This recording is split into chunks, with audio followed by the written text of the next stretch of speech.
जी की देह बड़ी विशाल परंतु बहुत ही हल्की और फुर्तीली है। वे दौड़कर एक महल से दूसरे महल पर चढ़ जाते हैं। नगर जल रहा है, लोग बेहाल हो गए हैं। आग की करोड़ों भयंकर लपटें झपट रही हैं। हाय बप्पा, हाय मैया, इस अवसर पर हमें कौन बचावेगा? चारों ओर यही पुकार सुनाई पड़ रही है। हमने तो पहले ही कहा था कि यह वानर नहीं है, वानर का रूप धरे कोई देवता है। साधु के अपमान का यह फल है कि नगर अनाथ के नगर की तरह जल रहा है। हनुमान जी ने एक ही क्षण में सारा नगर जला डाला, एक विभीषण का घर नहीं जलाया। शिव जी कहते हैं, हे पार्वती, जिन्होंने अग्नि को बनाया हनुमान जी उन्हीं के दूत हैं, इसी कारण वे अग्नि से नहीं जले। हनुमान जी ने उलट पलट कर एक ओर से दूसरी ओर तक सारी लंका जला दी।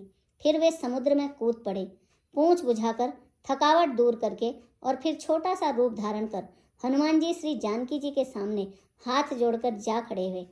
हनुमान जी ने कहा, हे माता, मुझे कोई पहचान स्वरूप चिन्ह दीजिए, जैसे श्री रघुनाथ जी ने मुझे दिया था। तब सीता जी ने चूड़ामणि उतार कर दी। हनुमान जी ने उसको हर्षपूर्वक ले लिया।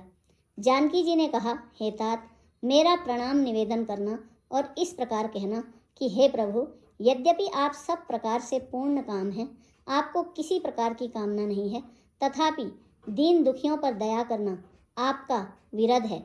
मैं दीन हूँ, अतः उस विरध को याद करके हे नाथ, मेरे भारी संकट को दूर कीजिए।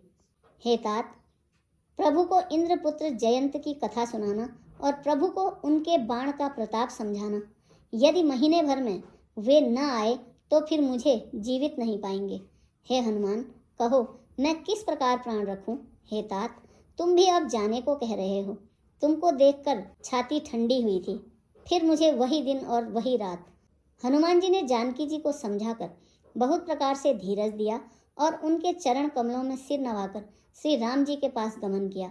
चलते समय उन्होंने महाध्वनि से भारी गर्जन किया, जिसे सुनकर राक्षसों की स्त्रियों के गर्भ गिरने लगे। समुद्र लांघकर वे इस पार आए और उन्होंने वानरों को हर्ष ध्वनि सुनाई। हनुमान जी को देखकर सब वानर हर्षित हो गए और तब उन्होंने अपना नया जन्म समझा। हनुमान जी का मुख प्रसन्न है और शरीर में तेज विराजमान है, जिससे उन्होंने समझ लिया कि ये श्री रामचंद्र जी का कार्य करके आए हैं।